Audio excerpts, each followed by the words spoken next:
Today I learned that women hit the wall at 35 years old. So I'm about to hit the wall next year? Is it cold there? Is it at least furnished? Lord, what's that gonna do? Please. I've been crying on and off for a little bit now, and I want to be a mom so bad. Like, I want to be pregnant so bad and grow a human, and I just want to take care of. I just want to be a mom so bad, and I just wish I could be one right now. So But to be what's honest, wrong? But what's wrong with you? to be honest, in my 20s, what I was doing was just dating for fun.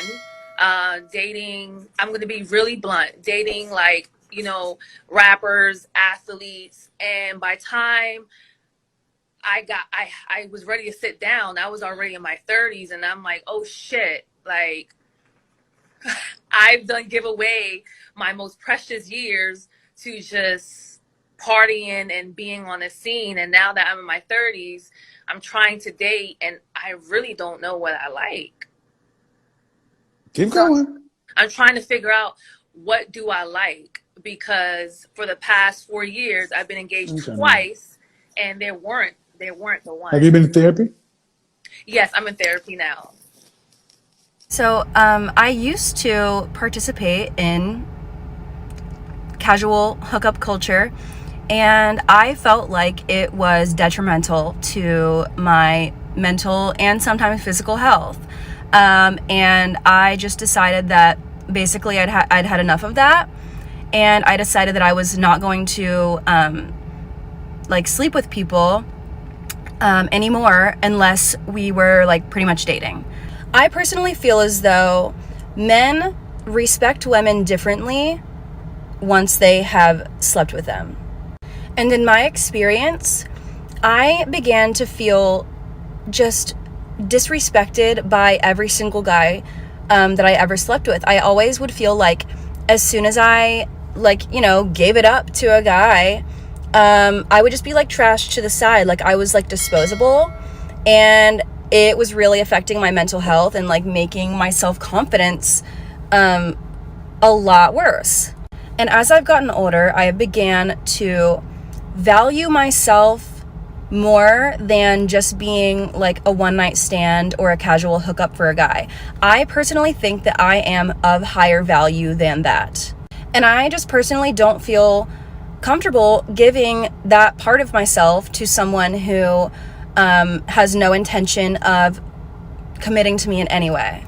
And I feel like being with men who don't recognize that value in me decreases my value. I am not capable of casual hookups anymore, you guys. Clearly, I hadn't hooked up with anyone for 4 months, which is like the longest it's been probably since I've been sexually active. Yeah, and I gave in, I let my guard down, and holy fuck, sex is really sacred.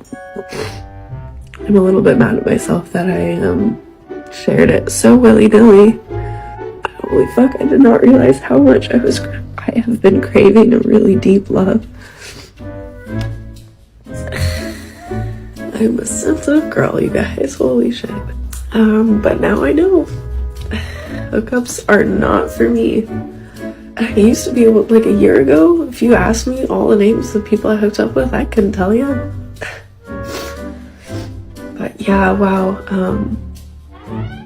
sex is sacred. There was a point in my life where the hookup scene was where I was at, is what I did. Sometimes I thought that I had to do it to be accepted, that if I didn't do it, then I would be looked over. And then other times I thought since I was already in that lifestyle, then what was the point of stopping and getting out of it? And then other times life was just hard and my lack of self-discipline was very real. I just spent like an hour scrolling through my own TikTok videos, and honestly, I can't find a single reason why I'm not married yet. Hi guys, there's something that I've struggled with that I think a lot of you are probably struggling with too. And it's hooking up with people and then feeling really upset when they don't call you. Casually hooking up with someone and then feeling really bad afterwards. When they don't ask you to hang out after, you're kind of questioning your self-worth. You think something's wrong with you. Why does nobody want me? Why why am I not in a relationship? And I know Dating a damaged girl comes with, yes, the trust issues, comes with if I don't get a good morning or good night text that I do something wrong. It's going to come with the vague conversations that are questioning, is he mad at me? Did I do something?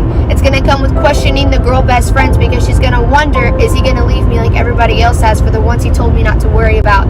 And lastly, it's going to come with the constant mental breakdowns because she's feeling emotions again that she is not used to feeling because she didn't want to have that happen. Dating a damaged girl is somewhat difficult, but I can promise you that no other girl will love you more than she ever will because she finally let her guard down enough to let you win, and she knows what it's like to be hurt. She knows what it's like to feel pain. So you know what? Trust the process with your damaged girl. She might question a lot of things, but I'll tell you what, she'll never ever question you when she lets you in. Women are literally biologically designed to have children. People ridicule that and mock that. They say, oh, you want the women barefoot and pregnant in the kitchen. You think they're baby machines. It's like, yeah, I mean, that's what they're made to do. That's what their hormones are about. That's what their brains are about. I mean, it's going to be devastating in this century. All these women that were lied to about that are going to turn 30, 35, 40, no eggs, no husband, no family, ugly. No eggs.